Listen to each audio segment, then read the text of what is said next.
सड़क पे मुर्दा जाता है, महात्मा बुद्ध रथ पे जा रहे हैं। सारथी से पूछा कि ये कौन है और इसे क्यों बांध कर ले जा रहे हैं। सारथी ने कहा, युवराज इस पर ध्यान ना दो, चलो अपन जिस कार्य के लिए चल रहे हैं। महात्मा बुद्ध ने कहा, इतना तो बताओ कि इस आदमी का कसूर क्या है, इसे बांध के क्यों ले जा रहे हैं। सारथी ने कहा कि युवराज ये आदमी मर चुका है, रोज लोग इसे जलाने ले जा रहे हैं। ये मरना क्या होता है? जो जन्म लेता है युवराज वह मरता है। राजकुमार ये प्रकृति की व्यवस्था है, जो पैदा होगा वो मृत्यु को भी प्राप्त होगा। ये मृत्यु क्या होती है? एक बार जो इंसान दुनिया से चला जाए, उस शरीर से एक बार जो सांसें विदा हो जाती हैं, वो दोबारा लौट करके फिर वापस कभी नहीं आया करती हो। मृत्यु का अर्थ होता है शरीर का आत्मा से अलग हो जाना। युवराज जरा ये बताओ,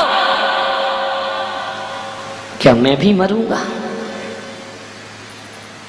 मैं तो राजकुमार हूं ना।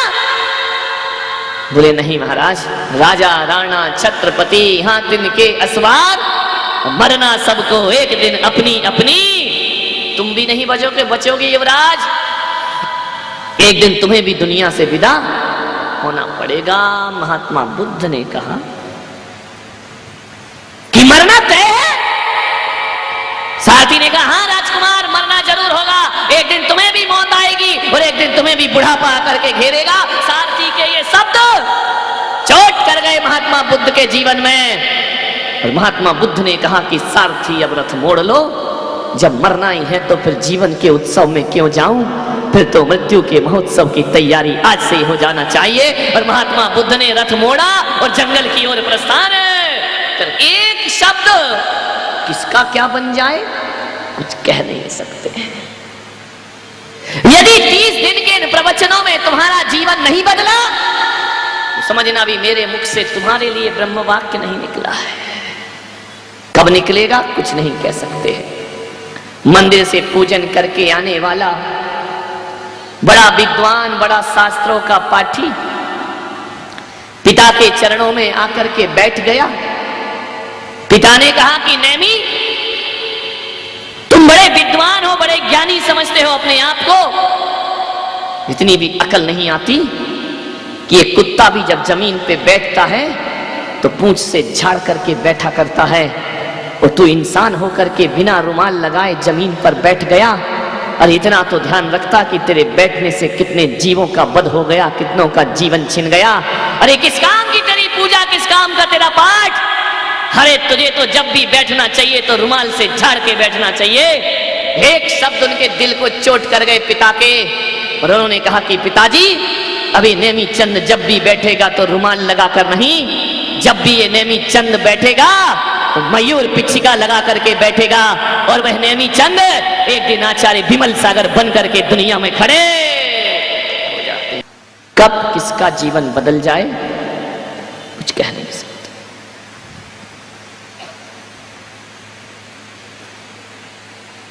पत्नी के प्रेम में डूबा एक आदमी,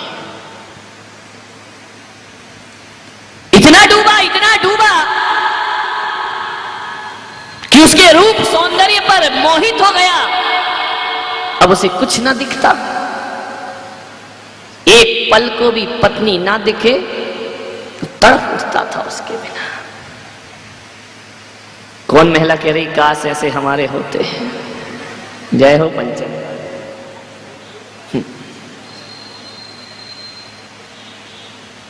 बहुत प्यार में डूब गया पत्नी के।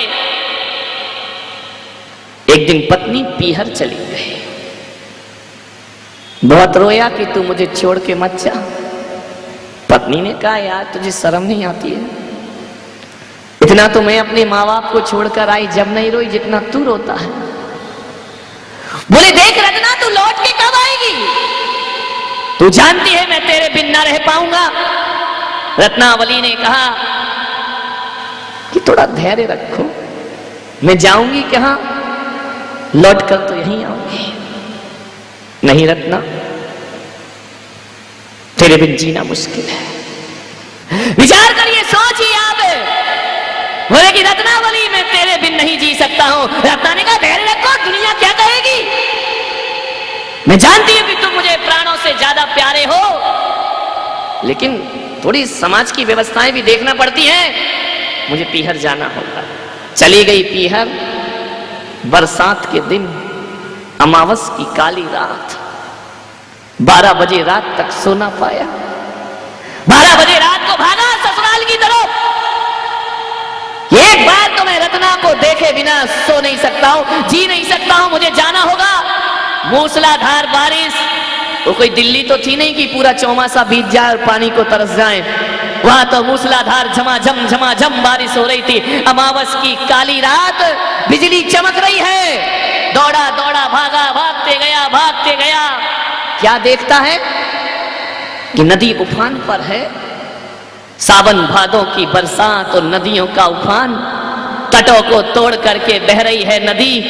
देखा कि मुझे जाना तो जरूर है, लेकिन जाऊं कैसे? रात को 12 बजे कौन मुझे उस पार करेगा? नदी पूरे जोश में है, नदी पूरे उफान में है। हाव देखा ना ताव। ध्यान रखना, जब भीतर प्यास जगती है, लगन लगती है, तो फिर कुछ भी दिखाई नहीं दिया करता है। अरे भूख न देखे जूठा भात, प्यास न देखे धोबी घाट, और नींद न देखे टूटी खाट। ध्यान रखिए, प्रेम जग गया रत्ना के प्रति। क्या देखता है? वो दूर नदी के किनारे कुछ नाव है।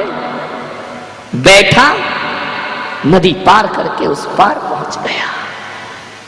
जैसे ही उस पार पहुंचा, 12-1 बज रहे हैं, सन्नाटा है पूरे गांव में। कोई बहुत बड़ा शहर ना था वो। गांव में कीचड़ों में, कीचड़ को फानते कूदते पहुंचा ससुराल में। क्या देखता है कि खिड़की खुली रखी है। मनी मन सोचता है कि रत्नावली, तू भी मेरे बिना नहीं रह सकती है, तू भी तो मेरा इंतजार कर रही है ना, इसलिए तो खिड़की खोल करके सो रही है। दरवाजे से जाऊं तो सास ससुर क्या कहेंगे कि 1 बजे रात को तू चला आया। कैसे जाऊं ऊपर? एक टिमटिमाता सा दिया मध्यम सा जल रहा है। खिड़की ऊंची है, चढ़ूं तो कैसे चढ़ूं? एक रस्सा लटक रहा है, रस्सा पकड़ करके चढ़ गया ऊपर। खिड़की से अंदर कूदा। रत्नावली, देख मैं आ गया हूं। रत्नावली ने कहा, कौन?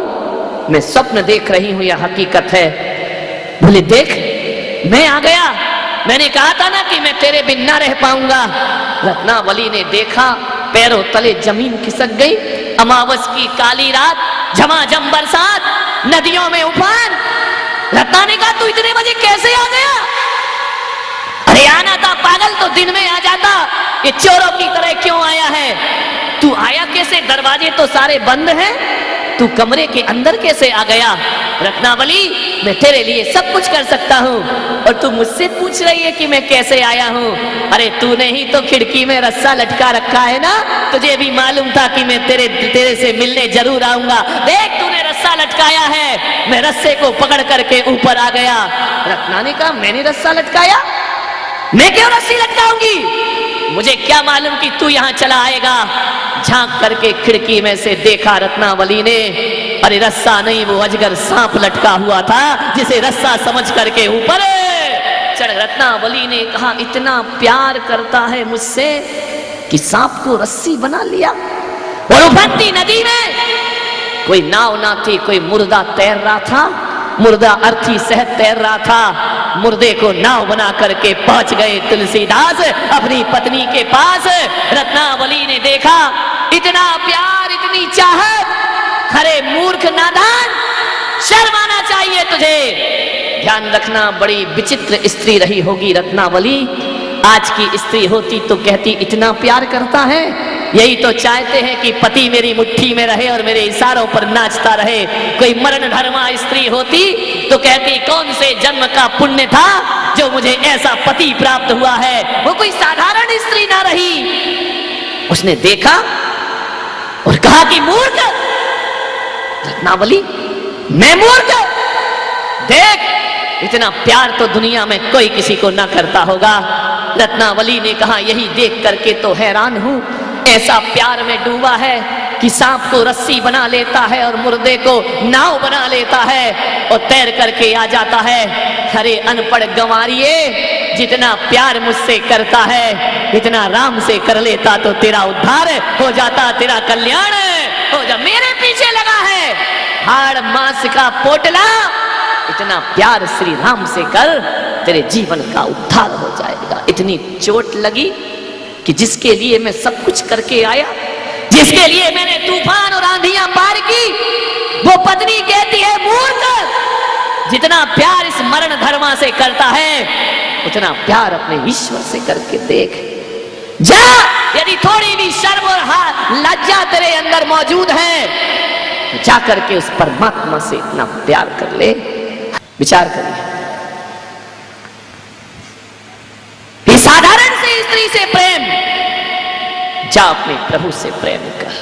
एक चोट लगी भीतर, ध्यान रखना, जब दीवानगी होती है, जब प्रेम होता है, लाख दुनिया समझाए समझ में नहीं आता है, गुरु समझाए तो भी समझ में नहीं आता है, इसको भी नहीं आ रहा, ना आएगा जिंदगी में समझ में। विचार करिए, सोचिए आप, समझ में ऐसे नहीं आता है। मालूम है समझ कब आता है? कि जिसके पीछे पड़े हो, जिसके प्यार में डूबे हो, जब वहीं से लात पड़ती है तब समझ में आता है कि जिंदगी में हकीकत क्या हुआ करती है। रत्नावली परेशान हो गई, कितना प्रेम, जा ईश्वर से कर।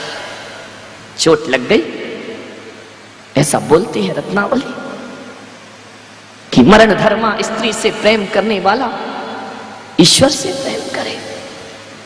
क्या होते हैं ये नाम?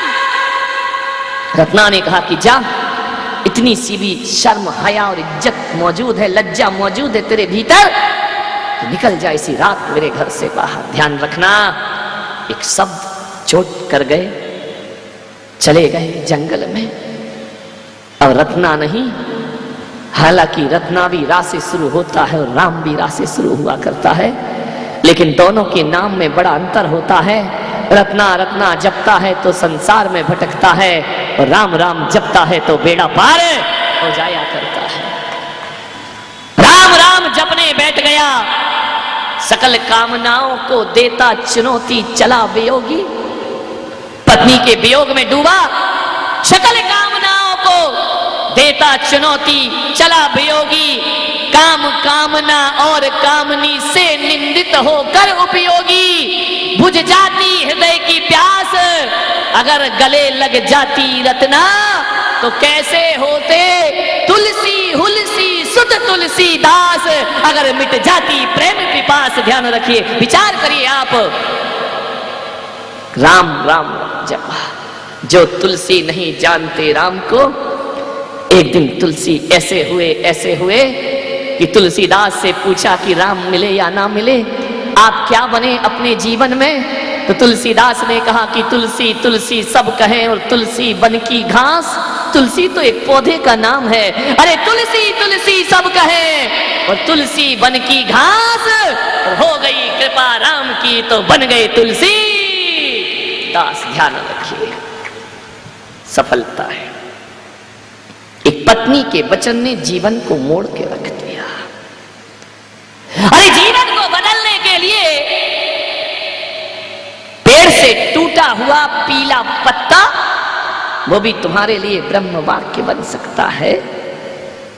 और कभी कभी पीला पत्ता और मुर्दे और गुरु तो छोड़ो, कभी ऋषभ देव के लिए अप्सरा नीलांजना की मृत्यु ब्रह्म वाक्य बन करके खड़ी हो जाया कर।